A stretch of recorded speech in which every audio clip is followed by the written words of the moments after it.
All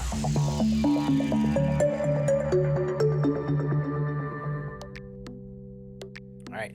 Well, thank you for joining us here. I am with Representative Priscila Sousa. Priscilla, thanks for coming on. Thank you so much for having me. All right, terrific. We can just kind of jump right into it here. All right. Is that okay? Yeah. All right. So I figured, I've met you many, many times around the city. You're always here. You guys can't get rid of me. No. But I was thinking maybe like for myself as well as the audience, like what was your path to Beacon Hill? I been in Framingham, been active for the better part of the last decade. I think most people saw me for the first time when I, as a 28-year-old, ran for mayor because that's what you do when you're 28. It was unsuccessful and mighty brave of me knowing what I know now. Mm-hmm. But I promised Framingham then that I would stay engaged, and I did through a bunch of our local nonprofits, some of our partners, Hoops and Homework, ran the marathon a couple times, participated in the interfaith playground rebuild through Hoops, Amazing Things Art Center, which is now ATAC. Mm-hmm. Joined a couple boards, Framingham Force. And then I had the opportunity to run for school committee. And I really thought that that was going to be a more manageable bite at the apple in public service. I was very excited. I got elected in 2019. And I was like, I'm going to get sworn in. I joked with a couple of our city councilors. I'm like, it's awesome. We put up a big budget and you guys get to be the bad guys and slash it. Well, 2020 came and right. Yeah. Okay. God's got a sense of humor because all of a sudden it was very difficult to be on the school committee and make decisions around children's education. And it was baptism by fire because you couldn't win. We had this giant situation that was a big unknown. Yeah.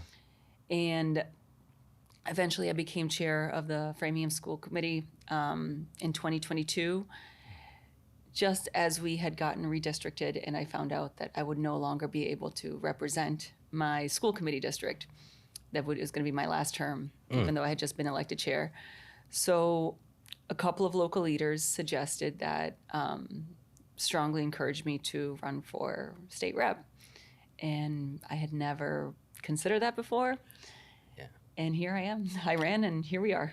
Yeah. So that makes. So how long have you been serving then on Beacon Hill? This is this is my fourth year. Yeah. I was going to say beginning of my fourth year, but we're almost halfway through the year. Mm-hmm. Okay.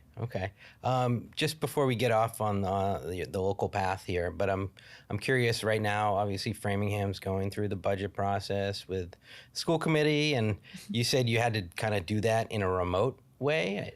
So that must have really presented some challenges because it feels like a lot gets resolved in a sort of a face-to-face type discussion. Yes, a lot of time on the phone. One wonderful thing that happened, I think that saved a lot of us because we had a couple of new members of the school committee at the time, was that the superintendent and the CFO of schools, Dr. Tremblay and Lincoln Lynch, they did a budget workshop for us. This is before everything shut down. And it was just kind of a nice to know. Little did they know that was going to be our lifeline. Our notes from that meeting was what put everything in context in the absence of being able to, grab someone before a meeting and ask questions. Yeah, sure. But it was good. It was challenging. I think the hardest part was to have all these meetings via Zoom because our meetings were about 4.5 hours long and they were subjected to the public. Mm-hmm. It is really, really hard to look at yourself in the camera for 4 hours. There's like a weird psychological exhaustion to it. Right. Yeah, there's something really unnatural to it. Yeah. And then like if you look away, I remember now the current chair, Jessica Barnhill, and we would always like take a moment like the following day and review all the comments. Like, did you see that she looked distracted? Did you see that she looked away? Yeah. And a lot of questions sometimes were we looked up things. We were on our laptops and we were on our phone. Well, they're looking down on their phone and everything. So going through that learning curve while being on camera was an interesting experience I'd like to never live again. Oh gosh. And I'm sure during that time you must have heard stories from parents about kind of getting through that year, that almost 2 years, right? Absolutely. Some of the most heartbreaking stories I think I've ever heard in my public service career was during the pandemic. I mean, we had parents of special needs kids who didn't have the occupational therapies they get in our schools, who were literally telling me that their children's muscles were atrophying at home.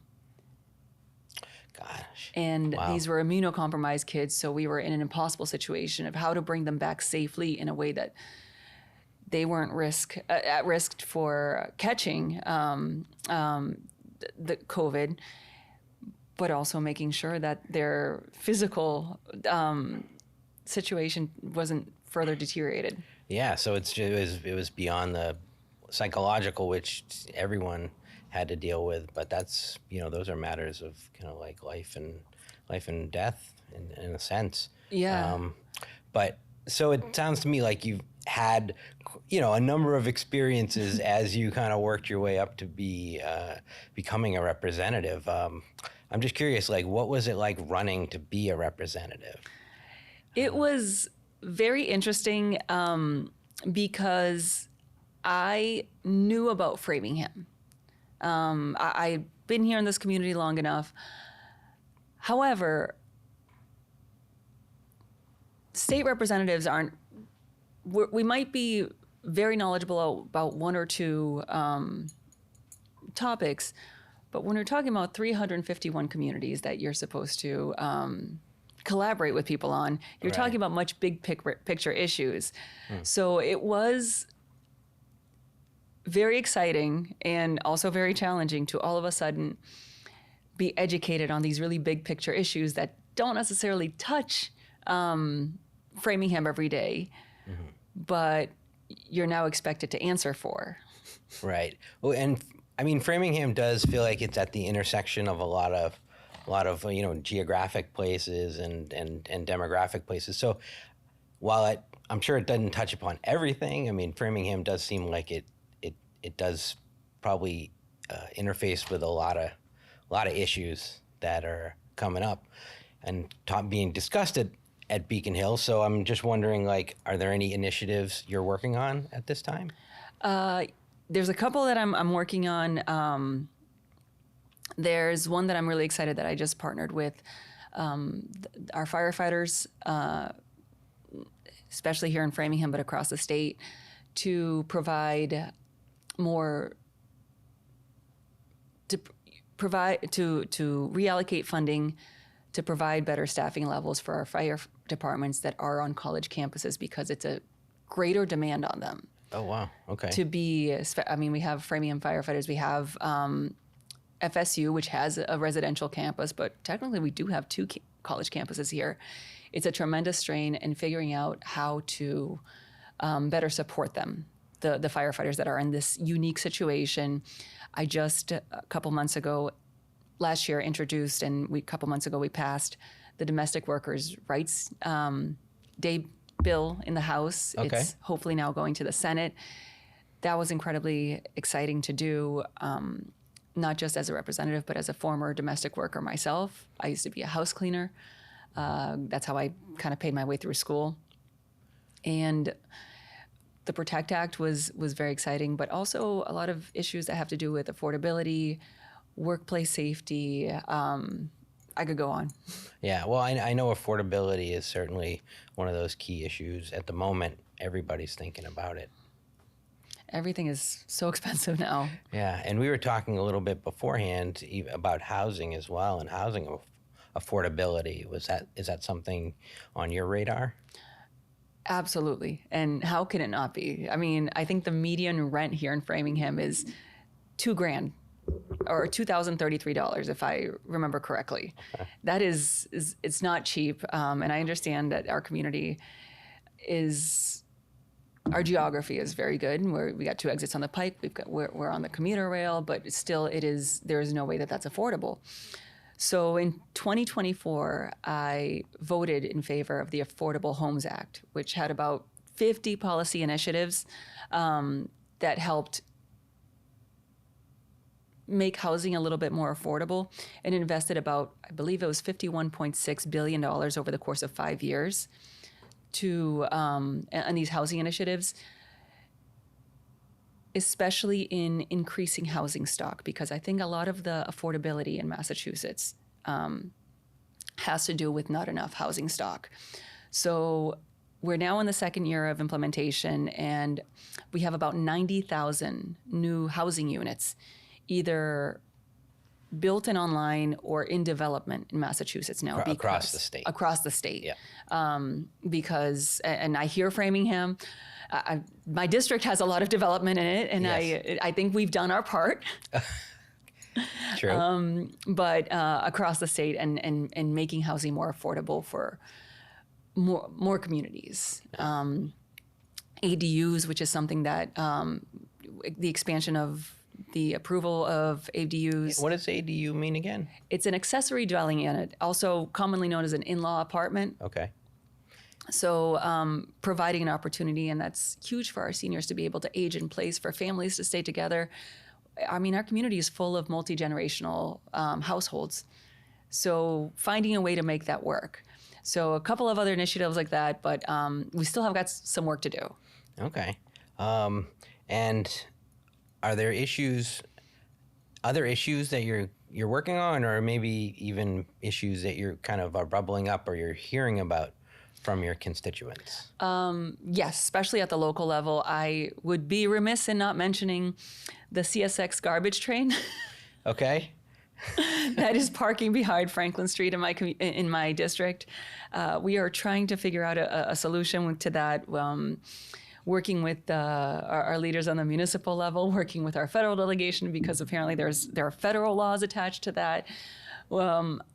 Bringing CSX to the table in a productive way, and just trying to figure out, because it really is stinky, and it seems like a trivial issue, but if you live in that community, I've smelled it. It is god awful. It's a health issue. So taking care of that. Another issue that I have, I mean, it's no secret I'm Brazilian. I'm very excited about the World Cup, of making sure that we have a good World Cup season here in a way that doesn't inundate our local businesses. I mean, my fear is that without proper planning and organization, our small businesses are going to get inundated, and they're not prepared to meet that demand in a safe way, and they're going to be penalized, and it's going to hurt our economic development more than they've already been harmed by other things in the past year. In the past year or so. That's right. Well, I guess as a side note, how do you feel like Brazil's chances are this year? I'm like, are you like a follow football? I follow pretty closely. I follow closer to coming up to the World Cup. I will say, I'm going to put it out there to the powers that be, whoever it is. I don't know which camera I look at. Please bring Neymar. We need him. I understand he spends a lot of time on the grass, but the thing is, and I will defend Neymar a little bit on this, you're in a field with 11 guys on the opposing team. They know you're the superstar. They're coming for your ankles. So you take a dive before they injure you. That's my story, and I'm sticking to it. And there's no World Cup team. Like, we need one guy there that strikes the fear of God on the other team. And I think we've got a fabulous lineup. I would like to see some more big names on that lineup. Right. But I think we need him even for like the psychological game, because to stand up against the Messis, the Ronaldos, the Mbappes of the world. Yeah, people must be pretty psyched. You must be hearing that. So pumped. I couldn't even contain myself. Oh, that's great. That's great. So, are there any updates of things that you're doing at the state level that you kind of want people to know about, or maybe the word is like demystify kind of some of the things that might be going on that people are just busy, they might not know about or hear about? The budget is obviously coming down, and we're talking about, I think the part of the big conversation is Framingham public schools. We hear what you're saying. we are doing our best. The House budget legislature has taken the lead time and time again to make sure our children have what they need. The House budget just came out this week. Actually, we're still in the middle of like filing amendments. Very lucky to say that I have a good aide and we already filed all of our amendments. There is,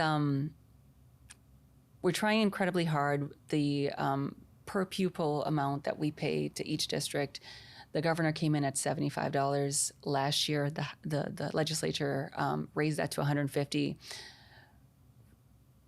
In a gesture of saying, we hear you, we see you, this year it was raised for the House budget for $160, which I've spoken to the administration of the schools, will shrink our deficit remarkably, and a fund, I believe it's $10 million, was created and introduced to the budget right now to help districts like Framingham that have experienced almost catastrophic decrease in student population. Right. And which does affect our budget. Oh yeah. Oh yeah. I mean, someone who's not watching every meeting. I mean, I know that number. Based on the students, what's that? Is it 40 something? Was it to Chapter 70? Chapter 70. Yes. Yeah. I don't know, 40B maybe I was thinking of, but Chapter 70. Yeah. Chapter 70. Yeah. There's a lot of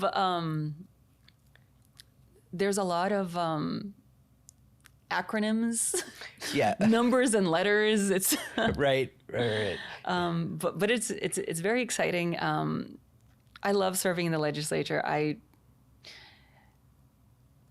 Representative Donahue, who I also serve here in Framingham, she says, the great thing about doing this job is every day you learn something new, and on a good day I get to help someone too.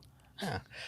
I might be projecting, but when I see the group of the local representatives, y'all seem like you get along. I mean, maybe, like it seems like a good committed group. Do you feel like that?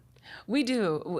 We have some very interesting personalities, and I probably am the feistiest one of the entire delegation. Yeah. And I really got to thank my colleagues for being so patient with me sometimes. Right. They got to rein me in a little bit. But we're now in our 4th year working together. We've learned how to work as a team, how to play to each other's strengths, to be in an iron sharpen iron situation, but just we figured out what each person is stronger at and carve out space so we can serve that way. I really enjoy serving with my colleagues. Nice. What would you consider your strength? My strength, I am the only member of the state delegation that has served in municipal office here in Framingham. Obviously, the Senate president has served in Ashland as well. But I am, out of the 4 of us on the House, I'm the only one with municipal government experience, and I think that's where I get an opportunity to contribute to the team more. Oh, okay. That's interesting. I think, are there any other state level issues you feel like the residents should be informed about, or have a real concern that you've heard about? Going back to the question that you had a little bit prior about the misconceptions, I just thought about this. I think there are a few misconceptions, probably not many in our community, but I'd be remiss if I didn't mention about the PROTECT Act, which we just passed, which is it's a law with about 7 provisions to protect our justice system, especially our immigrant neighbors. And I think the biggest misconception is that is being done at the expense of natural-born U.S. citizens or even naturalized citizens like myself. It is, I'm always happy to have a conversation about it. I know that it is a very contentious subject. I have to say I'm incredibly thankful that this was passed with not too much drama in the House, and this included a lot of collaboration behind the scenes, in front of the scenes, with our colleagues on both sides of the aisle who understood that this is, if we have people who are afraid of coming forward and collaborating with police, if they witnessed a crime or a member or a victim of domestic violence. They're who are afraid to go to our courthouses and cooperate with justice. Nobody wins. And if you have somebody who's even, someone who's answering for a crime, and due process still exists, and innocent until you prove guilty, no matter where you were born. But God forbid if that person is guilty and they're taken and deported without a conviction, they're not walking around like justice wasn't served for the victims. So I think that's one of the more contentious provisions there. But it was all done with all the Massachusetts residents in mind, including this isn't meant to divide us. It wasn't meant to create an us versus them, the immigrants and everyone else. It was done to make Massachusetts safer for everybody. Yeah. So you're saying it wasn't like a zero-sum game. It was probably a lot of work to try to hash out something that you feel like, at least in part, works for everybody. Mm-hmm. Yeah. Absolutely. And if anybody has any questions, please feel free to reach out to my office. I'm always, happy to chat about this. I can speak from this, as a legislator, from personal experience. I am an immigrant myself. And but I've heard a couple of misconceptions, not too many from our community, but I'd be remiss if I didn't point that out. All right. Well, thank you for bringing that information out there. I think it's important for everybody to know these things are happening and know where they are in the process of implementing them and discussing them. So is there anything else that you'd like to share? That's a good question. I feel like we covered a lot today. We did, but I do know that the marathon's a couple days away. The marathon is a couple days away. Today's a fun day. I get to go to the expo and pick up my bib number. I'll be running on Monday. I'm very, very, very excited to be running in my community for Framingham. Yeah. And I cannot wait to, run through the Framingham part. The bad part is, like, after you run through the Framingham part, you still got 20 miles left. Right. Well, what's that feel like, running through your own district? It is surreal.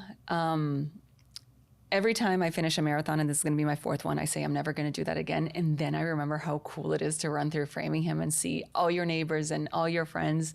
This will be my first time running through my district as a state rep. Mm-hmm. So I'm very excited to do that. But it's just, you see the people that you love, and you're doing this really hard thing, and they're cheering you on, and you're so excited to see them. You forget how much your legs hurt, or like how many miles you have left to go. The marathon is very, very long, but running through Framingham, like, time stops in the best way possible. Right. Oh, that's so cool. I think that might be a good note to stop on. A little bit of inspiration, as well as providing us a ton of information too. So, Priscila, thanks so much for coming in. Thank you for having me. This was really fun. Yeah, good. Maybe we'll do it again soon. Anytime. All right, cool. Thank you. Thank you.